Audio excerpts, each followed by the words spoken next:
வணக்கம். செய்தி சுருக்கம். ஆசிரியர் வேலைக்கு 3 லட்சம் பேர் ஆர்வம். தற்காலிக ஆசிரியர் பணிக்கு 3 லட்சம் பேர் விண்ணப்பம் செஞ்சிருக்கிறதா அரசு தெரிவிச்சிருக்கு. ஸ்ட்ரைக் செஞ்ச ஆசிரியர்கள்ல 90% பேர் வேலைக்கு திரும்பிட்டதாகவும் கோர்ட்ல அரசு தெரிவிச்சிருக்கு. தற்காலிக ஆசிரியர் நியமனம் நாளைக்கு ஸ்டார்ட் ஆகும். மாணவர்களுக்கு திருக்குறள் சொல்லிக் கொடுத்திருக்காரு இந்த இன்ஸ்பெக்டர். வேலூர் அம்மூர் ஊராட்சி ஒன்றிய தொடக்கப் பள்ளியில 265 மாணவர்கள் படிச்சுட்டு வராங்க. வகுப்பறைகள் பூட்டப்பட்டதால மாணவர்கள் சாலையில உட்காந்து படிக்க ஆரம்பிச்சாங்க. அதை பார்த்த இன்ஸ்பெக்டர் லக்குவன், வட்டாட்சியர் பூமா 2 பேரும் பெற்றோர்கள் கிட்ட பேசினாங்க. பிள்ளைகளோட படிப்பு தடைப்பட்டா நாங்களும் போராடுவோம் அப்படின்னு பெற்றோர்கள் சொன்னாங்க.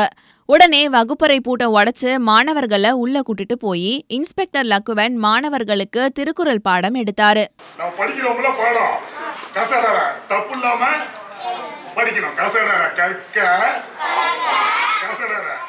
சரத்குமாரோட துணிச்சலான அறிக்கை. ஆசிரியர்கள், அரசு ஊழியர்கள் கோபத்துக்கு ஆளாயிடக்கூடாது அப்படின்னு ஸ்டாலின், ராமதாஸ், திருமாவளவன் போன்ற எதிர்க்கட்சி தலைவர்கள் ஜாக்கிரதையா கருத்து வெளியிட்டு வரும் நிலையில உண்மையை வெளிப்படையா பேசியிருக்காரு சமத்துவ மக்கள் கட்சி தலைவர் சரத்குமார். தேர்வுக்கு கொஞ்ச நாள் தான் இருக்க சூழல்ல மாணவர்களோட நலன் கருதி கொண்டு ஜாட்கோஜியோ அமைப்பினர் ஸ்ட்ரைக்கை வாபஸ் வாங்கணும் அப்படின்னு சரத்குமார் கேட்டிருக்காரு. பொதுமக்கள் இந்த போராட்டத்துக்கு எதிரான மனநிலையில தான் இருக்காங்க. ஆசிரியர்கள் மேல மக்களுக்கு கடும் அதிருப்தி ஏற்பட்டிருக்கு.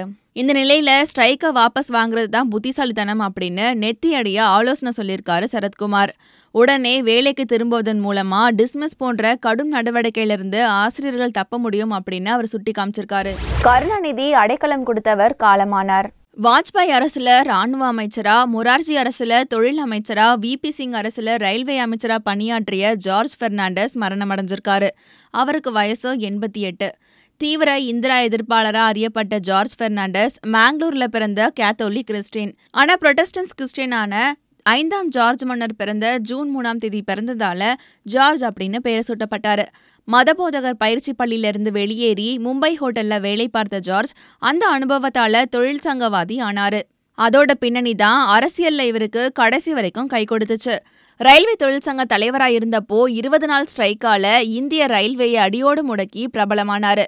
இந்திராவை அரசியல் ரீதியா மட்டும் இல்லாம தனிப்பட்ட முறையிலையும் ஆக்ரோஷமா எதிர்த்து எதிர்க்கட்சி தலைவர்களோட செல்ல பிள்ளையானாரு. சோசியலிஸ்ட், ஜனதா தளம் அப்படின்னு பல கட்சிகள்ல இருந்து மத்திய அரசுல பல பதவிகளை வகித்த ஜார்ஜ் சமதா அப்படின்ற கட்சியையும் ஸ்டார்ட் பண்ணாரு. எமர்ஜென்சி அப்போ ஜெயிலில் அடைக்கப்பட்டாரு. அதுக்கு முன்னாடி வெடிகுண்டு வழக்குல தலைமறைவாகி முதல்வர் கருணாநிதி கிட்ட அடைக்கலம் கேட்டு சென்னை சாந்தோம்ல சில காலம் வசித்தாரு. பல வருஷமா நடுக்குவாதத்தால படுக்கையில இருந்தவர் போன வாரம் பன்றி காய்ச்சலால பாதிக்கப்பட்டு இன்னைக்கு மரணமடைஞ்சிருக்காரு. ஒன் பென்ஷன் ஒன் ஸ்கீமோ ஓட மோசம். சிம்லா பொதுக்கூட்டத்துல பாரதிய ஜனதா தலைவர் அமித்ஷா பேசினாரு.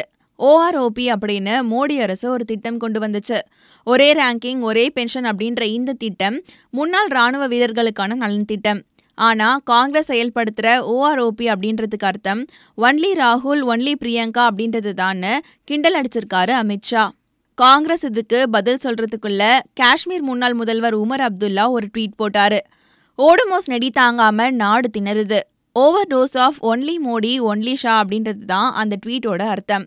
ஹிந்தி பிரியர்களான பாஜக தலைவர்கள் காங்கிரஸை கிண்டலடிக்க ஆங்கிலத்துக்கு மாறுவது பிரச்சாரத்துக்கு கலர் சேர்க்குது அப்படின்னு விமர்சகர்கள் சொல்றாங்க.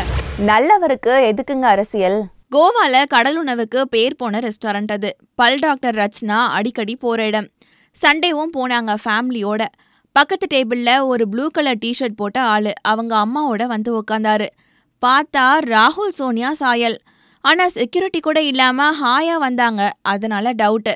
கூப்பிட்டு பார்த்தா போச்சு மிஸ்டர் ராகுல்னு உடனே திரும்பி ஸ்மைல் பண்ணாரு அவரு. எஸ் மேம், உங்களோட ஒரு செல்ஃபி எடுத்துக்கலாமா? ஷியோர், ஆனா சாப்பிட்டு முடிச்ச அப்புறம் ஓகேவா? டாக்டர் ரச்சனா நம்பல. சாப்பிட்ட அப்புறம் 2 பேரும் அப்படியே போயிடுவாங்கன்னு நினைச்சாங்க. அப்படி நடக்கல. ஆர் யூ ரெடின்னு சிரிச்சுக்கிட்டே பக்கத்துல வந்தார் ராகுல். ரச்சனா மட்டும் இல்லாம மொத்த ஃபேமிலியுமே ராகுலோட போட்டோ எடுத்துக்கிச்சு. என்ன எளிமை, என்ன பணிவு, இவ்வளோ நல்லவங்க எப்படி மோசமான அரசியல்ல இருக்காங்கன்னு கேட்டுக்கிட்டே அந்த போட்டோவை ட்விட்டர்ல ஷேர் பண்ணிருக்காங்க ரச்சனா. எல்லாரும் அதை தான் கேட்குறாங்க. ராகுல் காதல விழணுமே. இது போல மேலும் பல செய்திகளோட அப்டேட்ஸுக்கு தினமலர் யூடியூப் சேனலை சப்ஸ்கிரைப் பண்ணுங்க. பக்கத்துல ஒரு பெல் பட்டன் இருக்கும், அதையும் கிளிக் அப்படின்னு ப்ரெஸ் பண்ணிட்டு Facebook, Twitter, Instagram போன்ற சமூக வலைதளங்களையும் எங்களை ஃபாலோ பண்ணுங்க.